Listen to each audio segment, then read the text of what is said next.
서너 살, 네다섯 살밖에 안 됐는데 다래끼가 너무 반복적으로 생기는 애들이 가끔 있고요. 특히 양쪽성보다는 한쪽만 그런 경우도 되게 많거든요. 근데 이거는 뭐 제 경험상 그런 아이들을 보면 아직 제가 따로 확진 검사를 한 적은 없는데 자꾸 여드름 얘기를 하게 되는 게 비슷해서입니다.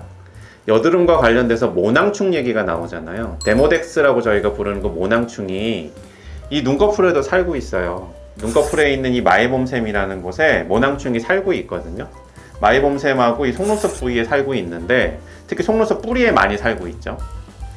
이 데모덱스라는 그 모낭충이 거의 문제를 안 일으키는데 특정 아이들에 대해서는 그거에 대해서 과하게 알러지 반응, 면역 반응이 심하게 일어나는 아이들이 있습니다. 그래서 너무 반복적으로 다래끼가 생겨서 오는 아이들인데 이 현미경으로 자세히 아이 눈꺼풀을 살펴보면 이 속눈썹 뿌리 부분이 이렇게 볼록볼록 올라와 있고 이 눈꺼풀 태를 따라서 붉게 이렇게 마치 무슨 염증 생긴 것만 전반적으로 벌겋게 썩나 있는 애들이 있거든요.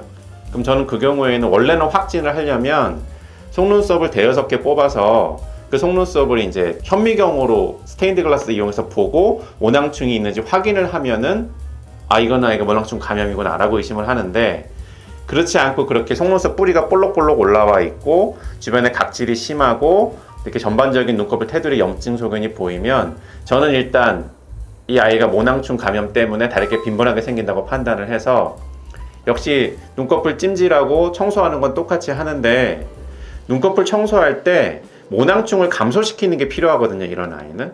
그럼 눈꺼풀 청소하는 여러 가지 제재 중에서 티트리 오일이 함유된 눈꺼풀 청소하는 게 있습니다. 그래서 그 뭐 특정 회사의 이름을 위해서 이게 좀 그렇긴 하지만 데모덱스라고 그 티슈를 얘기하는데 거기에 티트리 오일이 함유되어 있거든요.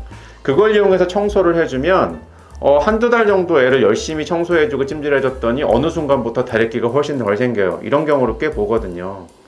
성인도 마찬가지예요. 성인도 너무 반복적으로 생기는데 이 사람은 마이봄샘에 있는 눈꺼풀염과는 조금 덜 다르게 속눈썹 뿌리 부분이 이상하게 뽕글뽕글 올라와 있고 주변에 이상하게 염증 반응이 심하다. 그러면 그 데모덱스라는 모낭충의 감염을 의심해서 그걸 컨트롤 해주면 좋아지는 경험을 많이 합니다. 그래서 실제로 그게 그렇게 고가의 물건은 아니니까 해보는 것도 나쁘진 않은데 정확한 거는 안과 의사가 보고 판단하는 게 맞긴 하겠죠.